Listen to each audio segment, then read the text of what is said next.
আমি একটা মেসেজ দিতে চাই তাদের জন্য যারা নিজের জীবনকে মনে করে যে আমি কেন বেঁচে আছি, কেন আমি আমি এত কিছু করছি তাও লোকের কথা শুনছি।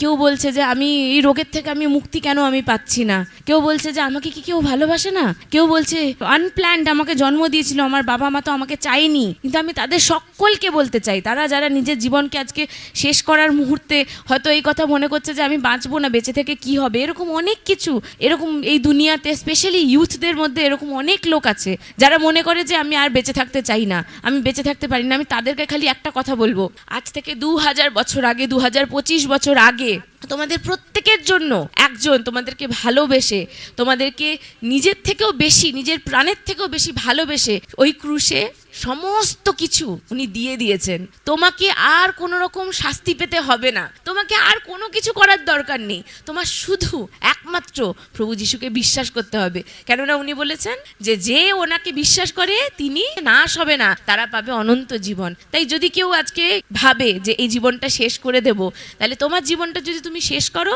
তাহলে প্রভুর এই যে মহান বলিদান যে প্রভু দিচ্ছে সেটাকে তুমি মিথ্যে করে দেবে, সেটাকে তুমি অকারণে ব্যর্থ করে দেবে। তাই আমি তোমাদের সবাইকে এনকারেজ করব, যারা যারা আমার ছোট ভাই বোনেরা যারা দেখবে তাদের প্রত্যেককে আমি বলবো যে তোমরা যদি আজকে ওরকম পরিস্থিতিতে থাকো, তাহলে সেই প্রভু যে তোমাকে ভালোবেসে ক্রুশে নিজেকে দান করে দিয়েছেন তাকে মনে করো, তাকে নিজের জীবন দাও, আর তোমার জীবনে সমস্ত কিছু রাস্তা সোজা কি করে করতে হয় সেটা উনি জানেন।